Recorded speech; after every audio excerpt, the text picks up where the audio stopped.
Hello everybody and welcome back to Season 4 of the FRS as we head to Monte Carlo for the Monaco Grand Prix.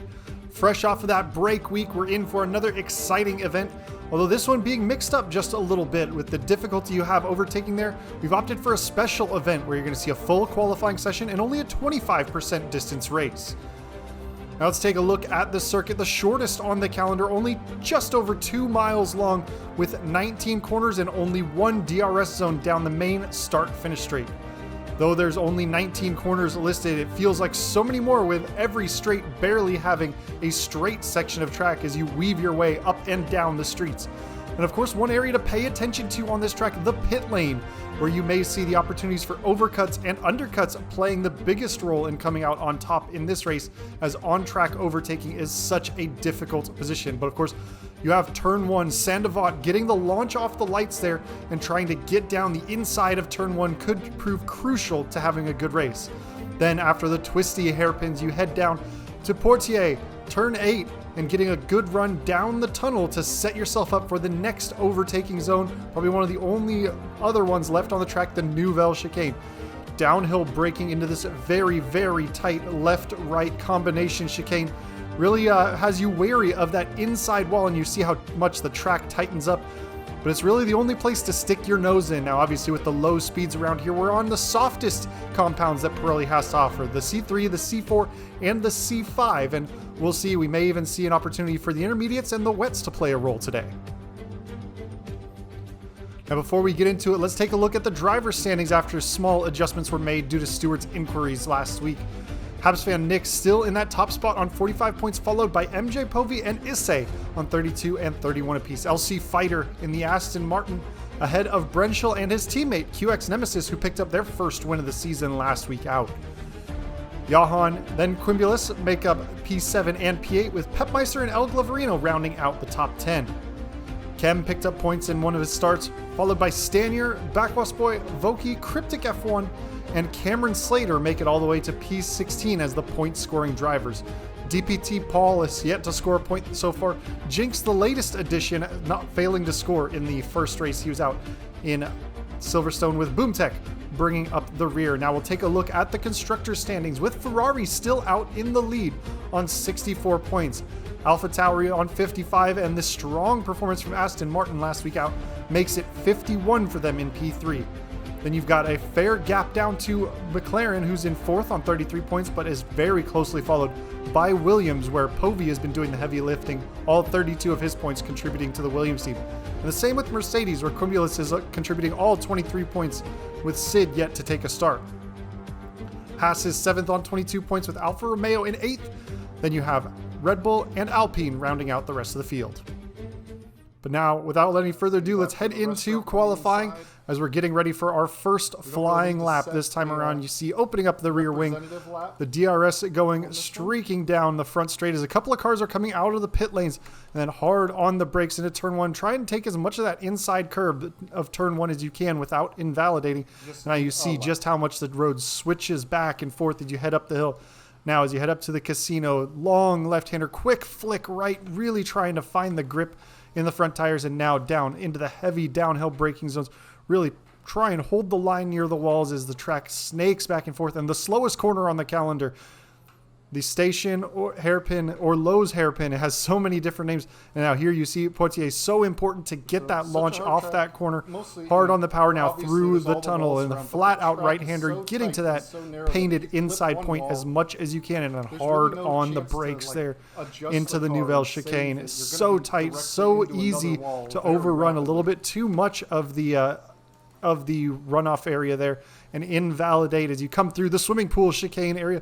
Kind of hop the curb, avoid that outside wall, then hard on the brakes as there's a Haas on the outside, getting out of the way though, as we come through and get ready to finish off our first flying lap of the session. Now there's enough fuel on board at minimum fuel levels to do back-to-back flying laps. So that's what we're going to do, as we've turned in just an 11.1. Now, with the special session that we have, instead of just the 18-minute qualifying session, we are running the full qualifying session, which consists of Q1, Q2, and Q3. And normally with a full 20-car grid, you will chop off 5 cars from each session. Now, with only 15 drivers on the grid today, Q1 was just a matter of getting setups in and everybody advances it. But now, instead of the 18 minutes you had in Q1, you now only have 15 minutes for Q2, where the top 10 will advance now to Q3. So here we are out on our first full lap in anger. We were taking it pretty easy the first time around in Q1, but now we're really going to try and going to need to attack the course this time to make sure that we can get a good time, get ourselves into that top 10 qualifying position, and go for that top 10 shootout, because qualifying is going to be so important. You can see just how much these 2-meter wide cars take up of the track. There's very little opportunity to try and make any kind of overtakes happen. If you place your car right, even with a couple of second delta of being slower than the car behind, you can still hold them off.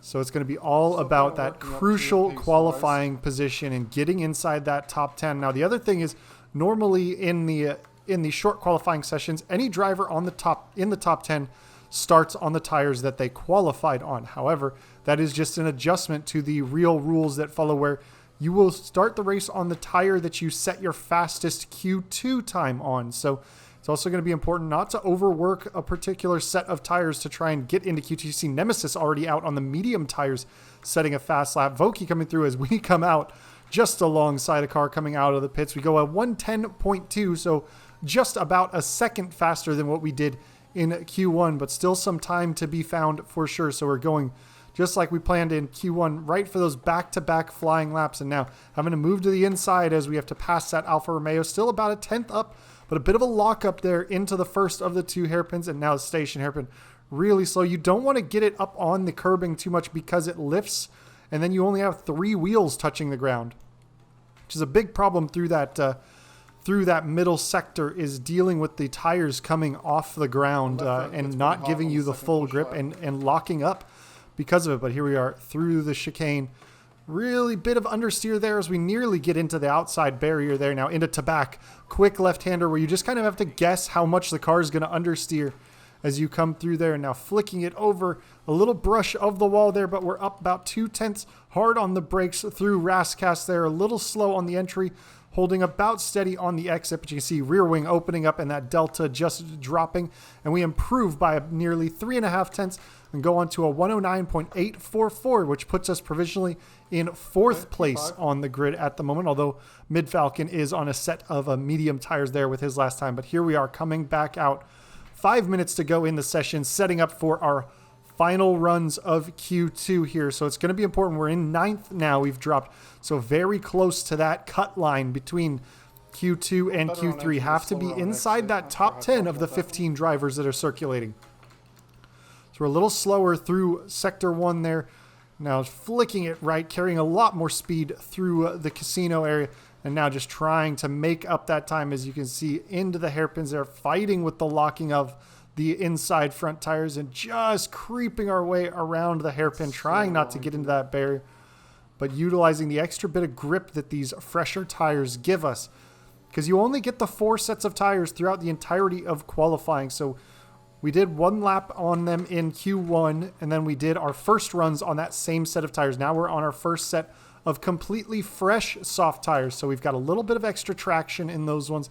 But here we are, purple through the second sector now, coming through the swimming pool chicane, jumping that curbing, and the back end steps out, trying to save it, but unable to wrestle the car back into a forward-facing position. So now trying to try and spin turn, but that's going to take that front wing completely off. And now we're just going to sit as there's a car about to come through. There's the Red Bull streaking through there. We would just count on our car being ghosted so we wouldn't impede their lap as much as possible. But into the pit lane we go, and after a really good run through those first couple of corners, unable to set a time. Luckily, we had just enough time to get in the pit lane, get a new wing, get back out on track. 1 minute left to go in the session here, and now we have one more opportunity to try and improve. Still sitting 9th out of the 15 drivers, with only the top 10 advancing. So we had a very good lap going last time and just lost it through the swimming pool chicane. Now going to try and replicate that, see if we can put ourselves into a safer position on the lap time. Now hard on the brakes again, just kind of letting the car roll through. Only pick up the throttle when you dare As soon as you start to put some throttle through the tires, you really start to get a bit of understeer. And just run a fair bit deep on Portier there. Little tap of the barrier shouldn't do any damage. The wing should have been just wheel on wall contact. Now trying to make that time up through the chicane. Pick up a good 1/10 of a second there now to back. Trying to get it a little wide and a brush of the wall there. And that is going to cost us a ton of momentum as we come through the final parts of the chicane. Another tap of the wall and just a sloppy run. And during that, we've fallen down to 10th. We do have an opportunity, though, to try and go for one more lap as we might just make the start-finish line before the checkered flag. Yes, we can try and go one more time for a fast lap. So here we are through turn 1. As the checkered flag is waving, we're up about a 1/2 of a tenth. This is crunch time. Anybody else is going to be finishing up their laps, so we might get into trouble if we're unable to improve. But it looks like only a couple of cars are going to be coming across the line as we are starting to lose time. The tires, having to do that third lap, losing a ton of grip, and it looks like Statman Joey unable to improve, and it looks like the other cars that are still out on track ahead of us are already ahead of us in the qualifying session. We will see if the blue dot crossing line, if he's able to jump and push us outside of that top 10 as we run it through the chicane there. No, we're still sitting at 10th now through to back, but a big hit on the wall there, and that is all of our speed just scrubbed off. And then an invalidation through the swimming pool chicane. We just wait, and it looks like the Haas is going to pass the start-finish line. And we'll be all clear, and we are just barely going to make it into Q3 by the skin of our teeth there. Exactly 10th place. All right. In retrospect, we had about 4/10 of a gap to Backwash Boy behind us, but now that does give us a chance at that top 10 shootout and one more opportunity to try and set the lap that will put us in a position on the grid. So here we are, starting on another set of used tires. It's a set of tires that did 2 flying laps, as we now have a set of tires that have 3 flying laps on them that we went through in Q2 on. That unfortunately we will have to be starting the race on. But here we are on a scrubbed set of tires early in the session just to set our initial time and see what we can do as far as lap times. Now, I was kind of targeting a mid 109s level, and you can see it was just a high 109 that got us into Q3, albeit by a tiny margin. So now we are using these scrub tires, trying to see if we can go right into those high 109s once again. Monaco is such a unique track, though. Even the short layoff between sessions, you feel like you have to kind of ramp yourself back up from flying between the barriers. It's so easy to make a mistake. Now, a lot of other tracks, you go a little wide and you're fine. But here you go a little wide and you are right in the wall, as you saw in Q2, but now hard on the brakes into Rascasse, trying to get the nose to turn around. Then on the brakes, the final corner, open up the DRS, get on the power as soon as you can, hug that right wall, and across the line we were 109.9, so just a hair behind our Q2 time, just a 10th off, and we are going to once again go for that back-to-back lap strategy, make good use of our time out on track. Although fairly slow through those first few corners, we've already lost nearly a quarter of a second, about 2/10 through there, and now it's all about pushing as hard as we can. We've already set a banker lap at least, which at the moment says we're P1, but that is mostly because nobody else has set a lap time. And you will see cars crossing the line very shortly to set new lap times, although looks like they are struggling with setting valid lap times there. You wouldn't think that track limits would be an issue to pay attention to here with the walls, but there are a few places where you can get in trouble with track limits, just like you saw there, bouncing over the curbing of the Nouvelle chicane. But here we are now. You get a free set of soft tires if you make it into Q3. So instead of 4 sets, now we are on that 5th set. Now with 3 minutes left to go in the session as we cross the start-finish line. This is what it is all going to come down to set our best lap. Our banker lap has us sitting 7th right now, which is a decent qualifying position, but it's all about trying to find, I know there's time to be had. One of my best laps in Grand Prix mode practice was 109.3, so we'll see if we can't manage to get down to that level now through the station hairpin. So slow, waiting for the front end to finally come all the way around.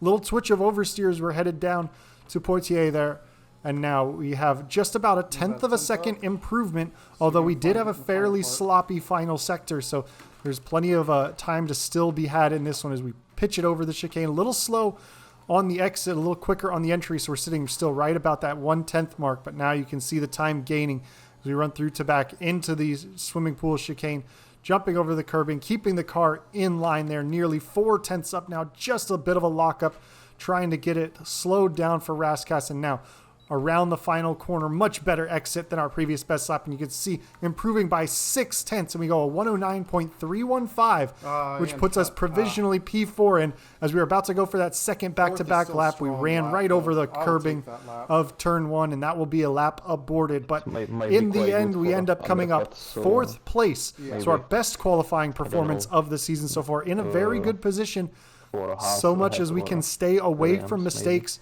to just kind of maintain where we're at. It's going to be nigh impossible to make an on-track overtake unless we're significantly slower than another car. So we're in a very good spot, but here we are at the most important part. The 5 red lights are up, and away they go. And it's a bit of a slow start as Cryptic gets a very good launch. We kind of box him in next to the Haas of Mid-Falcon. There's a little contact between the two. Cryptic, though, able to save it.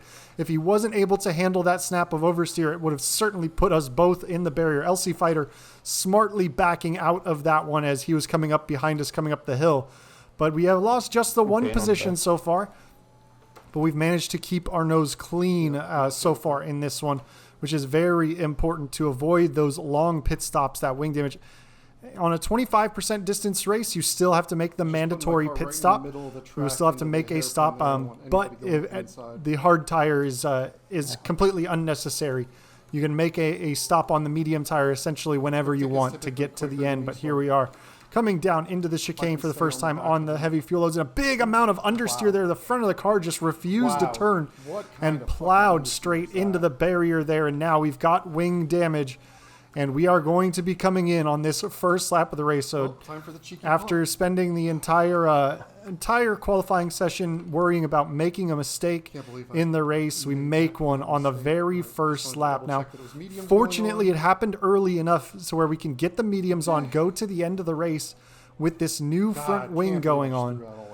But we are going to come out well clear of the back of the field. We'll have plenty of clean air, not have to worry about following anybody around the track. The front end would hook up at some point. And we just got to try and make the most of what we can with this clean air in front of us as we get ready to trundle our way out of the pit lane. And we'll see just how far off the back of the field we are. Looks to be about 16, 17 seconds, but still 20 laps left to go in this one. A long way left in it. We'll see what we can do with this clean air pushing forward. And we'll see if anybody else is going to have any kind of mistakes. As there's a little brush of the wall. Luckily, I avoided wing damage on that one. Just more understeer as the tires are not up to temperature. And really hard to mentally make the switch from how nimble and light the car can be in qualifying and in those first couple of laps when you're on that heavy fuel. So trying to avoid any more mistakes, still sitting about 16 seconds off the back of the field as the leaders now coming through the final corner. And we'll see on the minimap if anybody decides to make an early pit stop in this one. It looks like one of the Aston Martins, the green dot, is coming in down that pit lane. You would normally do because...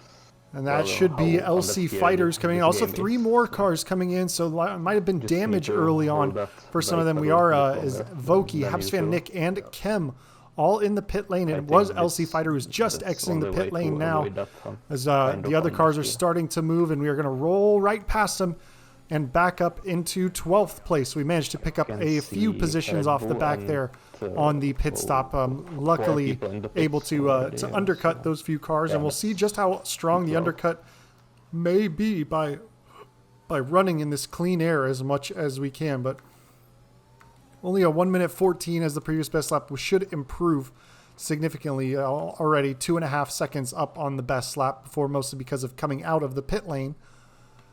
But now we see LC Fighter 4.8 seconds ahead, and then Jinx YNXO is 17.3 seconds out ahead. 2.7 seconds. Once again, coming through these last couple of corners, we'll see if anybody on the minimap is going to make any kind of move. As we pick up our first track limits warning there as well, unfortunately, as there's yellow flags in the final sector there. It looks like The two McLarens got bunched up just a little bit, and there is a car, it looks like an Alpha Tauri, in the pit lane. We'll see if we can overtake him. It is Johan who is in the pits, though it looks like he's just going to be able to be getting his car going and is exiting the pit lane just now. We had a little brush of the wall there through the swimming pool chicane, but luckily, once again, able to just make it wheel-on-wheel contact. But Johan's around as he's exiting the pit lane. We are very lucky that he ghosted when he did, much the way we did in qualifying. Otherwise, we would have had no chance of avoiding him. He probably could have held the brakes to avoid from rolling back across the track, but we're going to jump ahead now. Lap 7 of 20, and we've made up a couple of positions now. Statman Joey, the latest, to come into the pit lane, and we are back into the points now. 9th of the 15 drivers, so starting to make a little bit of progress. Now, coming into this race, I wasn't expecting too much from my pace around Monaco. Here was really expecting to qualify, around the cut line of Q3, 11th, 12th, 10th, somewhere in there. That 4th place was a huge get that unfortunately threw away very early on. But coming into the race weekend, points was kind of the goal. At minimum was just some points, and we will.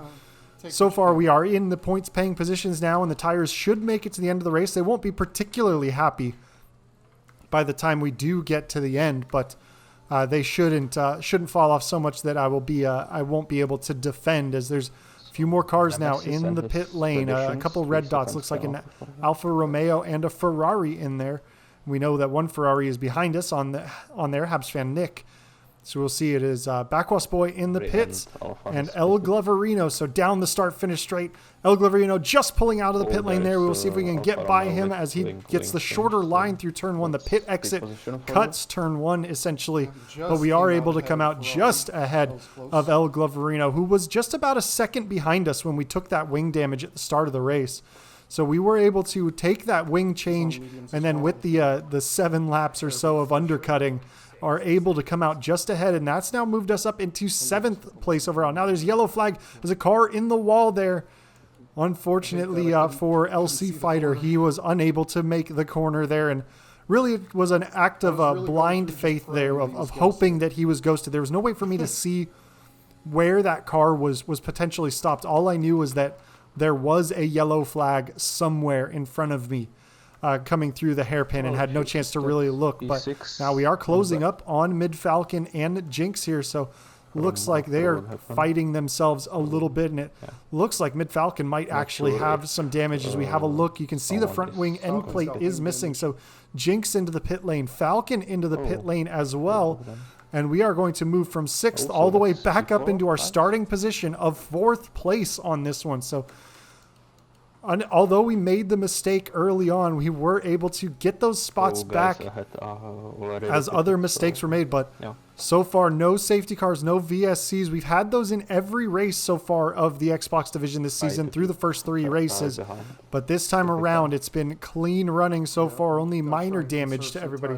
And we still have El Gloverino 1.2 seconds behind us. Now, he came in 7 laps later than us, so he is going to have some significantly fresher tires than us when it gets to the end of the race. So it's going to be a matter now of trying to save battery where I can, try and stay out of the DRS for as long as I can for him, and try and save some tires. There are some corners that I can take a lot slower speeds through in order to make sure I conserve the tires. With Cryptic, Nemesis, and MJ Povey, they've had just significantly higher pace around this track than I have. As a big snap of oversteer, nearly had a repeat of what happened in qualifying, but that time able to catch it through the swimming pool and not have that massive spin out. But as I was saying, with Nemesis, Cryptic, and Povey, all much quicker overall pace than me, I'm much more content to worry about the car behind than reeling them in. So we jump ahead now, lap 15 of 20. You can see the gap to MJ Povey now 19 seconds out ahead. El Gloverino still right at that 1 second margin, flirting with that DRS, as Backwas Boy on the soft tires has started to close up, but still is about 4 seconds off the back. And now we're really having to manage the tires at this point to keep them from sliding off. Understeer is a big problem at this stage as we come to Portier, and just clip the wider rear tires on the inside wall there, and that unsettles the back of the car. And now you can see the delta 0.4 seconds as El Gloverino is right all over the back of us into the Nouvelle chicane. We make a little mistake on the way in, though, able to avoid I missed a shift there. getting into the Thought I wall was there in and made a when I mistake was on the seventh, so I on the downshift there. Went down to first when I didn't want to. But luckily able to fend off Gloverino from that mistake and maintain that that P4 overall. Now, if one of the leaders was to crash out, that would be fantastic. It would put me on the podium. But at this point, again, just kind of over the final 6 laps, 5-6 laps, focusing on the car behind, not letting him get a run through the DRS zones, managing the fuel, which we're only about 0.05 laps up on. Tried to manage the fuel levels to account for maybe a VSC or a safety car, but still be good enough to run the rest of the race. But here we go on lap 19 of 20. Povey 15 seconds out ahead of us. Cryptic 17 seconds as El Gloverino is 1 second back of us. We're going to lift and coast a little bit as our fuel margins are getting rather tight to make sure that we don't run out before the end of the race. You can see down to 0.02, 0.01. We are going to regain some of that margin as we come through these coasted corners, but just to make sure we don't run out through the final couple of corners, probably do some lift and coast into the Nouvelle chicane so long as El Gloverino isn't able to get a run on us. But now through the station hairpin for the final time down the last 2 right-handers. Portier avoiding that inside wall and not clipping the rear tire on it now. We'll head down the tunnel as Nemesis crosses the line to take the race win well ahead of everyone else. A 20-second margin of victory for him as we pick up our second track limits warning coming across the Nouvelle chicane there. Luckily, though, not to pick up any more. We do have to just be careful through the swimming pool. We have invalidated here in qualifying. So we have to make sure not to cut any of those corners. But with El Gloverino right about a second behind us, we come through Rascasse and get ready to come through the final corner and get on the power and head our way across the start-finish line and finish 4th overall. So even after an early mistake put us in the pit lane early, making a wing change, we were able to just fight our way back through, come home in 4th place, just ahead of El Gloverino. So a much better result than I was expecting coming into the weekend here in Monaco, but definitely one that is absolutely needed. But so there's the podium there. QX Nemesis once again on the top step, taking back-to-back wins. MJ Povey finishing P2, catching up with Cryptic right as the dying breaths of the race, able to overtake him for 2nd place. Cryptic falling back to 3rd as he had a little bit of damage and ran very low on fuel at the end. Was unable to save enough to get to the end there, but a great podium from the 3 of them. Solid race from some of the top drivers in the division, and definitely very fortunate and grateful to finish 4th. If a safety car had come out at the wrong time after we made that early wing change, we could have been in big trouble, because it would have given the other cars essentially time to make that full pit stop before and come back out before we made it to catching all the way back up to the pack. But the first race of the season with no safety cars or VSCs. So here we are with the provisional drivers standings. Nemesis moving to the top of the tables now, taking the full complement of 26 points with that fastest lap, moving just 1 point ahead of defending champion MJ Povey. Previous championship leader Habs fan Nick falls down to 3rd on 49 points as we move up to 4th with 35. Issei and Johan, the 2 AlphaTauri teammates, very close together with 30 and 31 points apiece. El Gloverino and the Ferrari still in a solid 7th place with LC Fighter on 26 points. Brenschel and Pepmeister wind out the top 10 as it is, with Cryptic making a good move up the tables with that podium finish. Kem, Stanier, Statman Joey picking up his first points in the division as a reserve drive there for the absent Brenschel. Voki and the rest bringing up the rear. So here we are taking a look now at the constructor standings. Ferrari still leading the pack on 78 points, but Aston Martin closing that gap significantly, only 1 point back of the Constructors' Championship lead. AlphaTauri with their strong performances still sit P3, with Williams on 50 overall points in P4. McLaren and Mercedes hold the same spots that they had before, 5th and 6th, with Haas now staying in P7. Alpine moves up from the bottom of the table, shuffling down both Alfa Romeo and Red Bull, who round out the constructor standings. Now, coming off of the break week, we had the special event in Monaco, and now we'll look at the rest of the calendar coming up for the next segment of the season. We have Belgium up next week, which unfortunately I will be missing. I'll be out of town and unable to participate in that one. And then rounding out the first half of the season is Italy. We're headed to the Temple of Speed in Monza, which will be the first sprint race of this season, where we will see a 25% race with the reverse championship order setting that grid. That will then set the grid for the normal 50% distance race. So should be an interesting one, with Monza being good for overtaking. But I will catch you guys next time. Thank you all for joining me. See you later. Peace.